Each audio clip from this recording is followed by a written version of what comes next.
సూర్యాపేట నియోజకవర్గంలో 117 గ్రామ పంచాయతీలకు గాను కాంగ్రెస్ పార్టీ బలపరిచిన అభ్యర్థులు 69 గ్రామ పంచాయతీల్లో విజయం సాధించారని పటేల్ రమేష్ రెడ్డి తెలియజేశారు.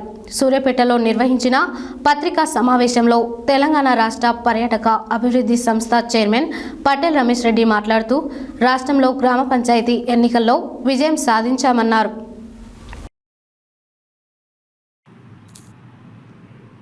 సూర్యాపేట నియోజకవర్గంలో 117 గ్రామ పంచాయతీలకు గాను కాంగ్రెస్ పార్టీ బలపరిచిన అభ్యర్థులు 69 గ్రామ పంచాయతీల్లో విజయం సాధించారని పటేల్ రమేష్ రెడ్డి తెలియజేశారు.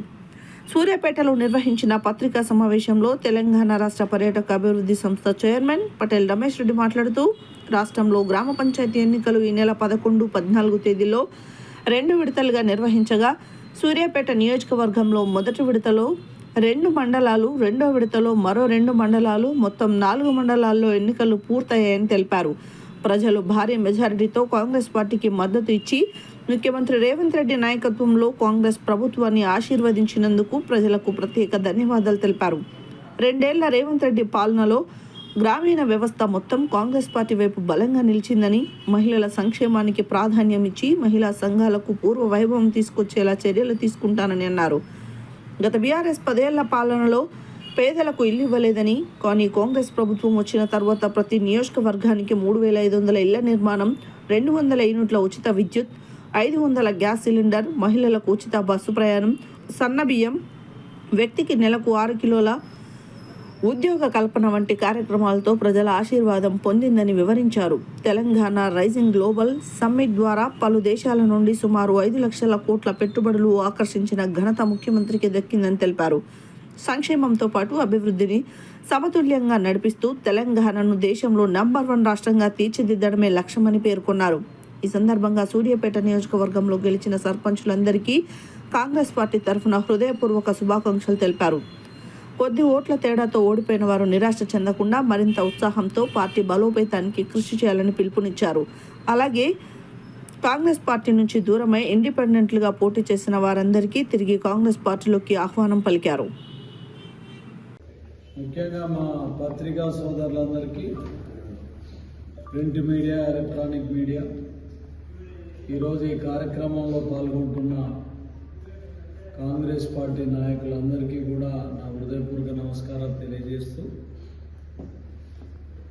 ఏదైతే రాష్ట్రంలో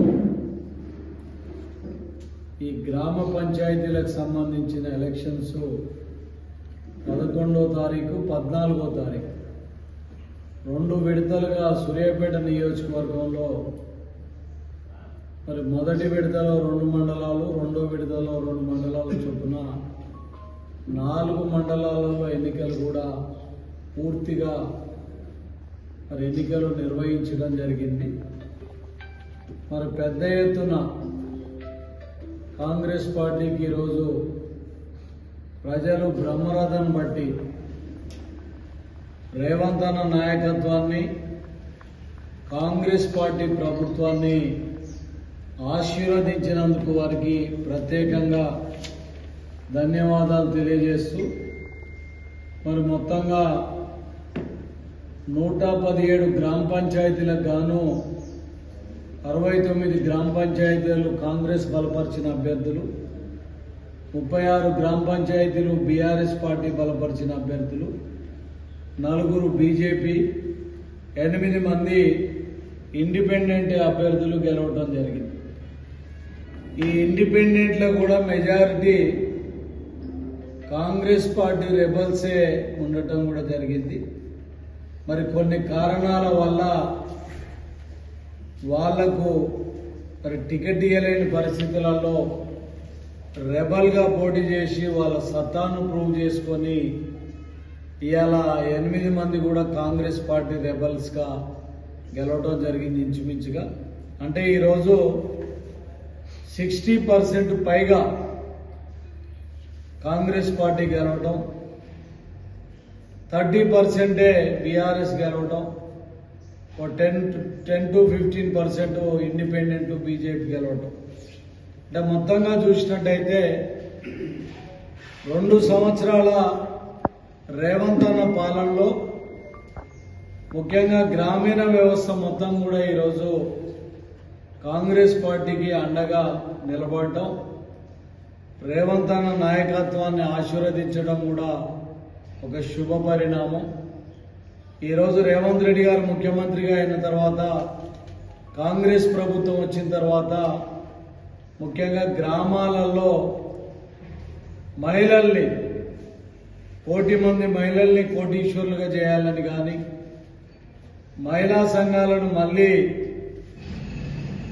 తీసుకొని వచ్చి ఈరోజు పూర్వవైభవం తెచ్చే విధంగా ఈరోజు బ్రహ్మాండంగా కూడా ముందుకు పోతున్న పరిస్థితిని మనం గమనించాలి.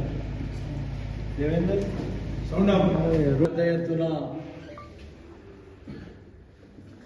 స్వీకరిస్తున్నారు. గత బీఆర్ఎస్ 10 సంవత్సరాల కాలంలో ఒక్క పేదవాడికి కూడా ఇల్లు ఇవ్వని మరి పరిస్థితి ఆ రోజు ఉంటే ఈరోజు ఒక్కొక్క నియోజకవర్గానికి 3,500 చొప్పున బ్రహ్మాండంగా ఇళ్ల నిర్మాణం కూడా ప్రజలు ఆశీర్వదించడానికి ఒక కారణం.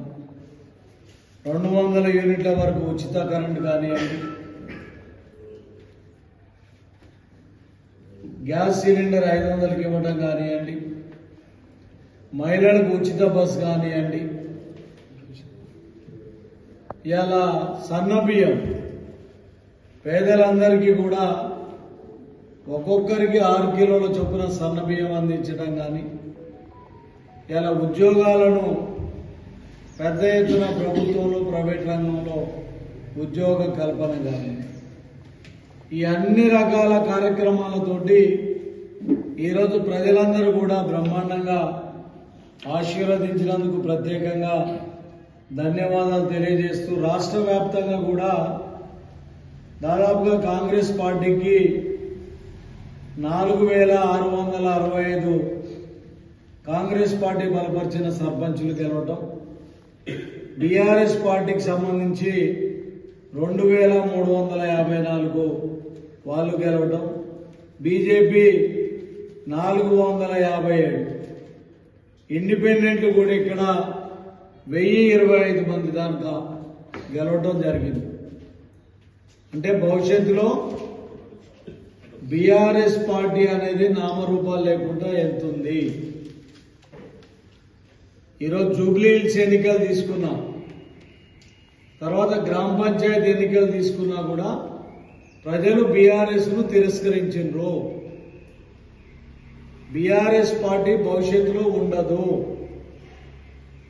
రేపు రాబోయే ఎంపీటీసీ జెడ్పీటీసీ ఎన్నికలలో కూడా 80% పైగా కాంగ్రెస్ పార్టీ గెలవబోతుంది.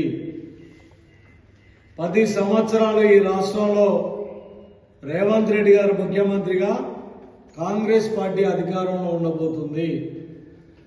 ఈరోజు రేవంత్ రెడ్డి గారు విజన్ చూస్తే 2047 వరకు $3 ట్రిలియన్ల ఎకనామీ తీసుకురావాలని చెప్పి ఈరోజు బ్రహ్మాండంగా ముందుకెళ్తున్న పరిస్థితి. మన తెలంగాణ రైజింగ్ గ్లోబల్ సమ్మిట్ అని చెప్పి ప్రపంచ దేశాల నుంచి అందరినీ కూడా ఫ్యూచర్ సిటీకి పిలిపించి దాదాపు 5 లక్షల కోట్ల పెట్టుబడులను కూడా తీసుకొచ్చిన ఘనత కూడా రేవంత్ రెడ్డికి దక్కింది. అంటే ఒకవైపు సంక్షేమ కార్యక్రమాలు, ఒకవైపు రాష్ట్రాన్ని అభివృద్ధి చేయాలని, ఈ దేశంలోనే నెంబర్ 1 రాష్ట్రంగా తీర్చిదిద్దాలని